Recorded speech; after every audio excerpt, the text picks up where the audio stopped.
Despite the social strains of the first 3 years of the Revolutionary War, citizens of Northumberland County had not felt the direct effects of the conflict, but whatever sense of immunity the people felt, it ended in mid-June 1779.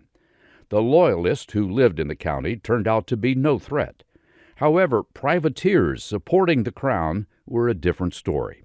One privateer in particular, Bridger Goodrich of the Isle of Wight County, was a menace to Northumberland County. Goodrich was well acquainted with the creeks and streams of the Tidewater region and became a valuable asset to the British Army in foraging for supplies and terrorizing the coastal population. On June 13th of that year, Goodrich sailed up from Norfolk and struck Northumberland County. His ships chased 2 local ships carrying tobacco into the Great Wicomico River. One ship ran aground and was burned by its own crew.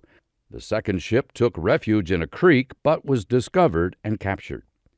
Next, Goodrich's men stormed ashore and went on a spree of destruction, setting fire to warehouses and some homes of local citizens, including Samuel Blackwell, George Blackwell, and Charles Haney, who died while trying to save his property. The Northumberland militia, under command of Thomas Gaskin Sr., pursued Goodrich and his men throughout the county, but could not stop the destruction. Warehouse after warehouse went up in flames, and with it, Northumberland County's valuable tobacco crop. Richard Henry Lee of Westmoreland County, Gaskin's son-in-law, wrote that Goodrich's rampage greatly injured the agriculture of the county. He noted that the loss of the tobacco crop would prevent the citizens of the county from paying their taxes at a time when that revenue was greatly needed. Goodrich and the rest of the Goodrich family maintained a fleet that conducted a blockade in the Chesapeake Bay.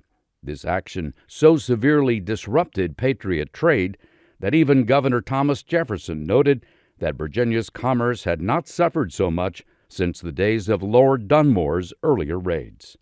Goodrich's vessels made repeated attacks on Patriot shipping and contributed directly to the British cause by capturing merchant ships, burning Patriot warehouses and tobacco stores, and providing valuable supplies, intelligence, and disruptions to American logistical operations.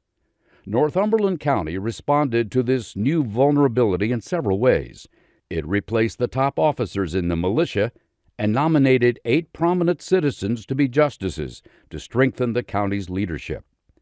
The owners of the destroyed tobacco warehouses appealed to the House of Burgesses for compensation for their loss, but were mostly ignored, even though there was a law requiring compensation for losses.